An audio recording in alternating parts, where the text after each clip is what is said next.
Oke, bismillahirrahmanirrahim. Assalamualaikum warahmatullahi wabarakatuh. Selamat siang teman-teman semua. Sebelum kita ke materi nih ya, ada pepatah yang mengatakan bahwa tak kenal maka tak sayang. Jadi mari kita kenalan dulu ya. Perkenalkan, nama saya Nina Deslina. Kalian bisa panggil saya Kak Nina boleh, Bu Nina boleh, Miss Nina juga boleh. Pokoknya senyamannya kalian aja, oke? Oke. Nah, kemudian saya mau bertanya nih, kalian di sini udah makan siang kah? Sudah? Oke, good. Kemudian, apakah sudah minum air putih hari ini? Sudah berapa liter? Apakah dihitung? Iya. Oke, yang belum minum air putih boleh ke dapur dulu ya, teman-teman. Ya, saya tungguin nih. Terus kita sambil belajar, kalian juga bisa sambil minum, boleh banget, nggak boleh tahan-tahan. Nah, materi yang bakal saya bahas nih kali ini tuh sama kayak yang tadi saya omongin, yaitu tentang air. Oke, sebentar saya share screen dulu. Oke, kita bahas tentang air. Oke, saya izin share screen pakai HP. Nah, di sini kita tadi kan sudah bahas nih air ya, di mana air itu adalah bahan yang penting banget. Kalau misalnya kita tahu di dalam tubuh itu penting banget. Kemudian di sini saya punya gambar nih. Sorry. Nah, di sini ada gambar, di mana di sini ada gambar air yang wadahnya pakai wadah botol, dan ada yang air dengan wadahnya wadah gelas. Ya, yang kita tahu nih teman-teman, air itu kan akan mengikuti bentuk wadahnya. Ya, kita juga bisa ngelihat di sini ada yang bentuknya botol tinggi kayak gini, airnya juga ngikutin menjadi tinggi juga. Ada yang bentuknya lebih pendek ya, kayak yang tutupnya merah. Itu dia juga airnya bakal mengikuti ya. Terus kalau misalkan kita ibaratkan nih, kita pikirin yang ada di botol itu dituangkan ke dalam gelas ini ya.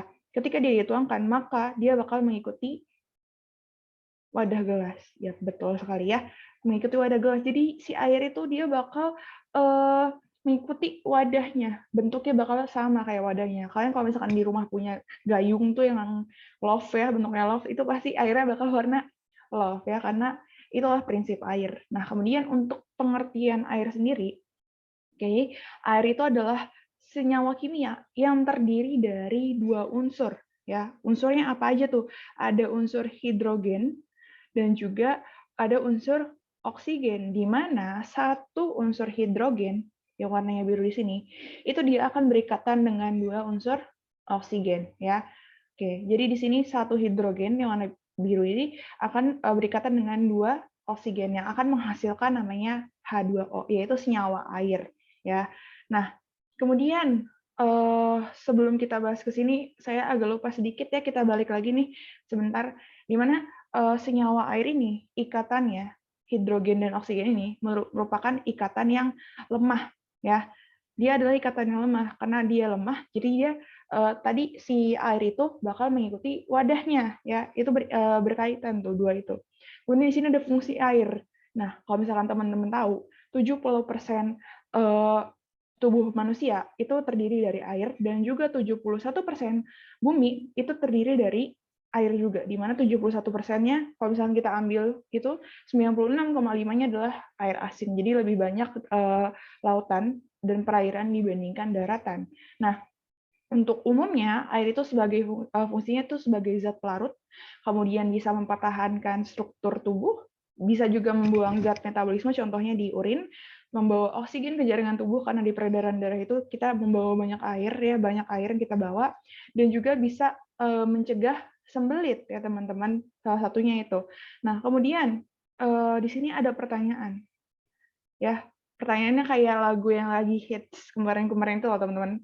Gimana bentuk air jika tanpa wadah? Ya, pernahkah kau bertanya seperti apa bentuk air tanpa wadah? Ya, kalian pernah mikir gak sih sebenarnya pertanyaan itu pas kalian dengar lagunya, kalian pernah, oh iya ya, gimana ya bentuknya air kalau misalkan nggak ada wadah? Kalau misalkan airnya nggak pakai wadah, apakah bentuknya bakal seperti tetesan-tetesan air yang bentuknya selama ini kita lihat di animasi, bentuknya kayak gini nih?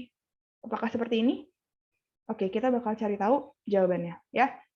Jadi, kalau misalkan kita nggak mikirin faktor-faktor, faktornya faktor angin dan juga gravitasi, ya, maka molekul air itu bakal cukup kuat mengikat diri, ya. Karena kan kita di bumi sekarang. Kita di bumi kita ada angin, kita juga ada gaya gravitasi namanya. Ya, ketika kita ada angin dan gaya gravitasi, yang tadi ikatan hidrogennya dan ikatan oksigennya, ya, ikatan hidrogen dan juga oksigennya di sini itu bakal lemah, ya. Makanya dia bisa mengikuti bentuk dari wadah tersebut. Tapi kalau misalkan kita di luar angkasa, misalkan kita seorang astronot gitu ya, terus kita mau nuangin air, karena di atas sana itu nggak ada angin dan juga nggak ada gravitasi, maka molekul H2O ini, H yang berikatan dengan dua oksigen ini, itu bakal kuat mengikat dirinya sendiri. Ya, jadi yang menyebabkan apa? Jadi kalau misalkan nggak ada wadah pun, dia nggak masalah, no problemo menurut dia. Ya, karena kenapa sih? Karena tekanan H2O ini atau tekanan air itu akan relatif sama dengan lingkungan sekitarnya. Ya, karena tekanan di atas itu tinggi, maka tekanan air ini dia bakal mengikat diri, mengikuti tekanan di lingkungannya, dan dia menjadi air tanpa wadah. Nah, terus bentuknya gimana sih sebenarnya? Kalau misalkan kita gambarkan nih, bentuknya adalah seperti ini ya, kurang lebih. Jadi yang paling memungkinkan bentuknya itu adalah bulat, ya, bulat. Karena ikatan molekul-molekulnya itu kuat satu sama lain, jadi membentuknya bulat. Jadi kalau misalnya kalian bertanya seperti apa bentuk air tanpa wadah, ya kira-kira seperti ini ya teman-teman. Bentuknya adalah bulat. Oke. Kemudian itu saja ya yang akan saya jelaskan.